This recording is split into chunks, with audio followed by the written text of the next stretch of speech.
Vamos ver se tem alguns exemplos legais aqui para a gente comentar, algumas conclusões importantes, só para a gente dar uma reforçada. Vou dar um link aqui. Tu vê, ó, lá na página 54 do nosso material, ele apresenta para a gente a relação entre quilograma, metro cúbico e grama por centímetro cúbico, certo? Mostra, né, a relação entre elas que nós fizemos no começo da nossa aula.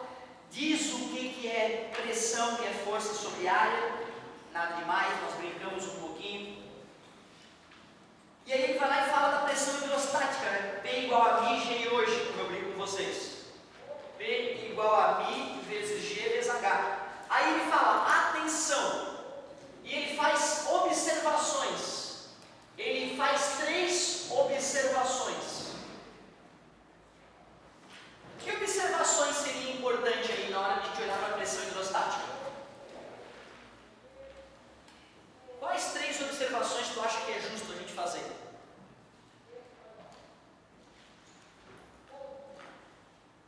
Eu acho que essas observações importantes são aquelas observações que eu comentei com vocês, que o coração vai contra, né, a ideia. A pressão hidrostática, observação, a pressão hidrostática depende apenas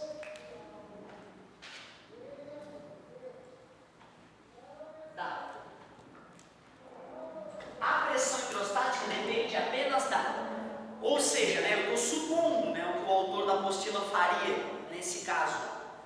Do que depende a pressão hidrostática? Profundidade.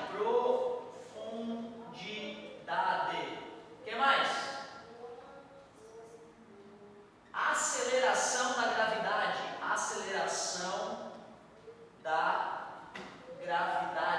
Gravidade no local. Massa específica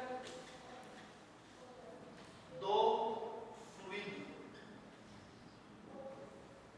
Provavelmente era esse tipo de coisa que ele queria que deixar claro. Outra, lembrar que o volume do líquido não importa, a massa do líquido não importa, a área da parte do fundo do recipiente não importa. Isso é uma coisa perigosa. E aí ele fala de algo que a gente chama de paradoxo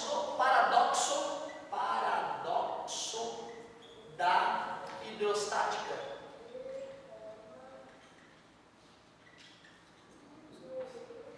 Paradoxo da hidrostática.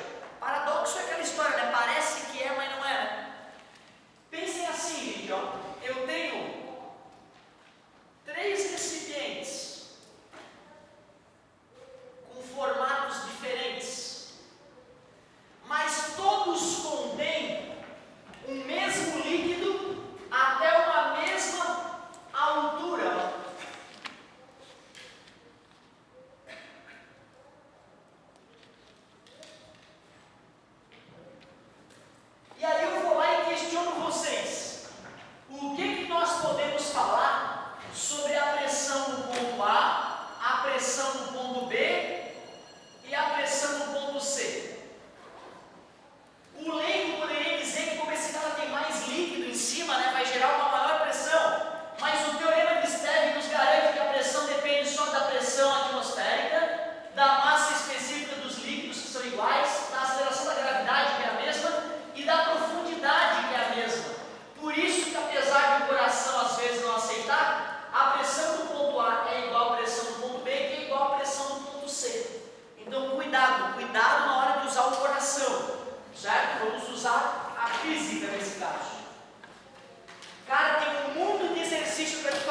dei aula sexta-feira de manhã. Foi um mestre lá em física, sei lá, ensinar a gente a dar aula, que é muito legal. Um cara que é especializado em dar aula de física, né? Mas na primeira parte da palestra ele só falou aquilo que a gente já sabe, aula dada, aula estudada. Aí ele veio com as teorias modernas de neurociência, explicando por quê e tal. E ele falou, tem que ser no mesmo dia. O ideal é que seja que tu não durma sem exercitar aquela aula. Porque no sono, né, o cérebro já apaga um monte de coisa que teoricamente ficou vaga durante